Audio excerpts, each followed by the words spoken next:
அனைவருக்கும் வணக்கம். குழந்தைகளே, இன்று ஒரு கதை. அதாவது ஒரு குரு இருந்தார்.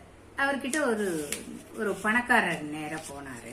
அப்ப குரு கிட்ட சொன்னாரு, எனக்கு பணம் இருக்கு, உடம்பும் ஆரோக்கியமா இருக்கு, நான் யார சார்ந்தும் வாழணும்னு அவசியம் இல்லை குரு அப்படின்னு இப்படி ஒரு திமிரா சொல்லின்னு வந்தார். அதை கேட்ட குரு சிரிச்சுக்கிட்டே, சரி சரி வாங்க, கொஞ்ச தூரம் நடந்துட்டு வரலாம். நாங்க ஐயோ வெயில், பயங்கரமா வெயில் அடிக்கிறது, அதனால அந்த வெயில்ல நடந்து போகணும். யோசிச்சாரு இவர், என்ன குரு கூப்பிட்ட உடனே நம்ம போகாம இருந்தோம்னா நம்மளை பத்தி தப்பா நினைப்பாரு அப்படின்னு சொல்லிட்டு சரி பார்க்கலான்ட்டு அவர் கூடயே நடந்து போய்கிட்டே இருந்தாரு. மண்ணு காலு சூடு ஜாஸ்தி. அந்த காலத்துல செருப்பெல்லாம் அதிகம் யாரும் போட மாட்டாங்க.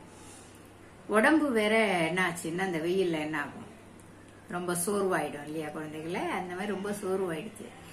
அப்ப இப்படி அப்படியும் பாக்குறாரு. ஆனா ஒரு மரம் கூட பக்கத்துல இல்ல. ஆனா நல்ல வெயில் அடிக்குது. என்னப்பா பாக்குற அப்படின்னாரு குரு. இல்லைங்கய்யா, ரொம்ப களைப்பா இருக்கு, வெயில் அதிகமா இருக்கே அப்படின்னாரு. ஓ, என்ன தேடுற? நிழல் தேடுறாயா? ஓ, நீதான் யாரையும் சார்ந்து வாழ மாட்டிய, அப்பேற்பட்டவன் இப்ப எதுக்குப்பா நிழல் தேடுற அப்படின்னாரு. அப்படியே பணக்காரருக்கு ஒரு மாதிரி ஆயிடுத்து. அப்ப அவர் அவருக்கு என்ன சொல்றதுனே தெரியல. குருகிட்ட சொன்னாரு, ரொம்ப மன்னிச்சுங்க குருவே, நான் வாழ்க்கையில யாரையும் சார்ந்து வாழ மாட்டேன்னு சொன்னது இந்த மாதிரி ஒரு நிலைமையில நான் ஒருத்தரை சார்ந்து தானே வேணும், அதான் உன் நிழல்லையே நீ நடந்து போயேன்பா அப்படின்னாரு. எதுக்கு, வேற நிழல் உனக்கு அப்படின்னாரு.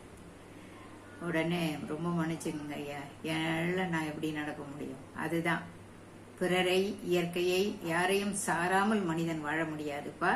பணம் எல்லாம் தேவைதான், ஆனால் அதுவே எல்லா நிலையிலும் நம்மை காப்பாற்றும்னு நினைக்காத அப்படின்னு குரு உபதேசம் பண்ணார். என்ன குழந்தைகளே, நாம கூட என்ன பண்ணணும், நம்ம கிட்ட எல்லாம் இருக்குன்னு சொல்லிட்டு நாம திமிரா பேசக்கூடாது.